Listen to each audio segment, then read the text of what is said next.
There are a number of things that it would be important for us to know about decision makers, and perhaps what acceptable decisions are about, the principles that underpin those. And these are the two ideas that I'll outline in this brief presentation. So this is about you individually. This is about your thoughts, about people around you, and other people that you identify as being decision makers themselves. So a couple of questions that I'd like to ponder with you, get you to reflect on. Are you, as a decision maker, analytical? For example, scientists, engineers, they call themselves specifically analytical people.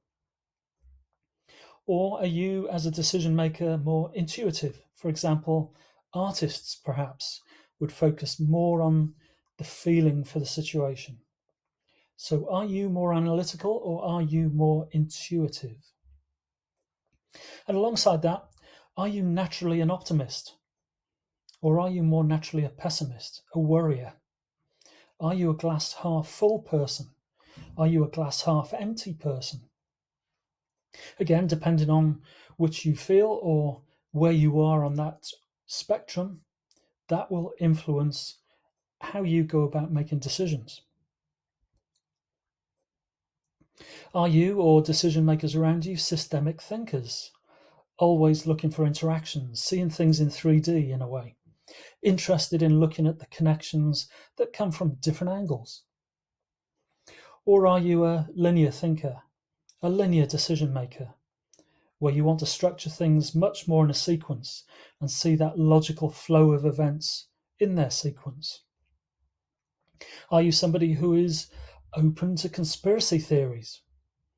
Or are you somebody that just accepts that, there are some historical accidents? It's just what happens. It's not about looking for a conspiracy behind whatever an outcome is.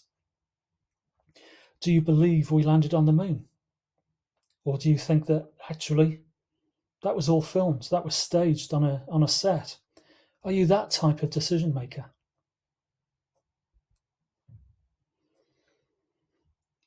Are you blinded by ambition and some of the biases that I've already reflected on? Or are you more open, thinking about learning in the situation with the information when things go wrong as well as when things go right? Are you susceptible to that herd mentality that I mentioned in the cognitive biases or not? Can you reflect back on situations where you've stood out against what the majority view is, stood out for your own beliefs, back those up with concrete evidence? Or even in that situation that you felt, I'm a bit outnumbered, I'll be ridiculed, it's just an easier life to go along with it, even though I know I don't entirely believe it, but it's just an easier life to go along with what the majority is saying. Which one of those are you? And ultimately, going back to draw on the things that Ria Backer was saying early in an earlier presentation, in terms of certainty, risk, and uncertainty, how do you, as a decision maker, actually evaluate the risks in situations where there is this great uncertainty? How do you respond and work with uncertainty? Because positive risk taking will quite often be characterized by degrees of uncertainty. And then what does an acceptable risk actually look like? What does an acceptable risk decision look like to you? What principles will help us to achieve or define what acceptable risk decisions are?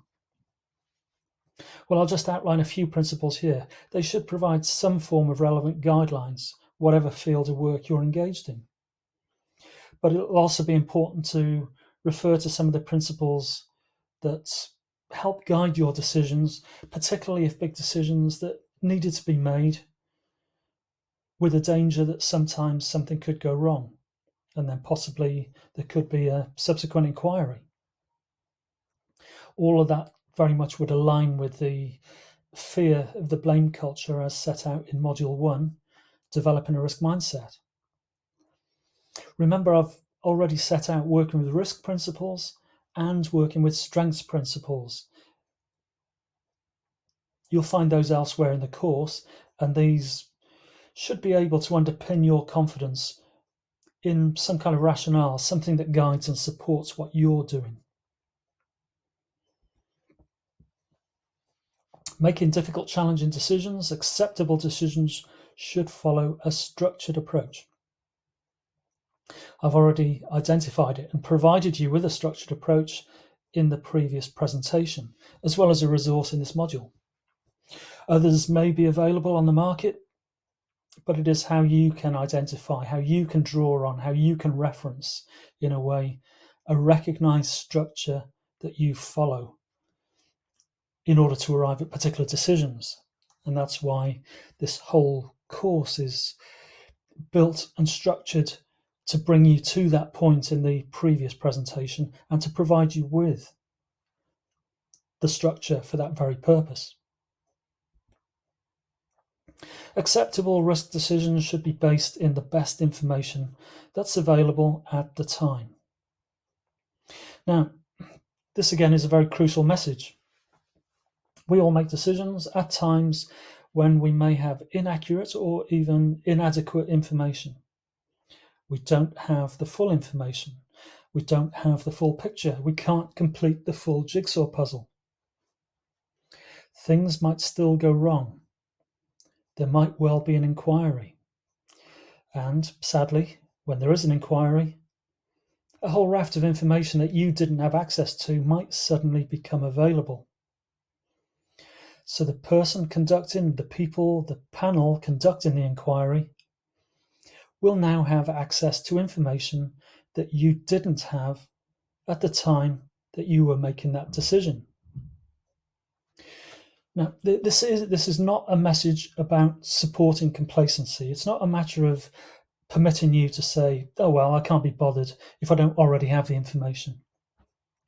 No, we should always do everything and provide the evidence that we've done everything possible to search for information. But time is of the essence, and we still have to make decisions on occasions, even with that inadequate information. So what I do say that is vitally important is just to add a brief phrase that includes the sources of information you had available to you at the time that you made your particular decision.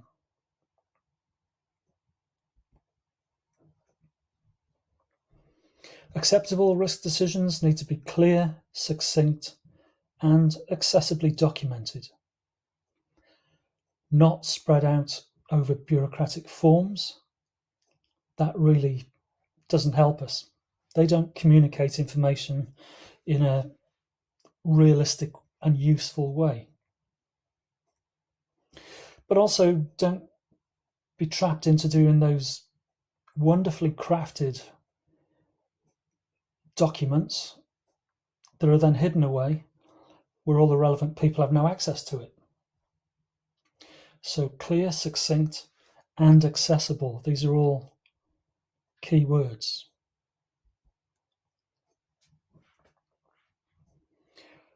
Which links into accessible risk decisions need to be communicated to the relevant people. By and large, we don't work in isolation. Hopefully, we're not making big decisions in isolation. We work with other people, the relevant ones, that is. Again, confidentiality is something that will come up at this point with this kind of consideration. But I would say, by and large, we're transparent about who we're informing, who we're involved in the decision, why we're involving them. And then confidentiality is less likely to be an issue. When there is secrecy, that's when confidentiality can become much more of an issue, at least at times.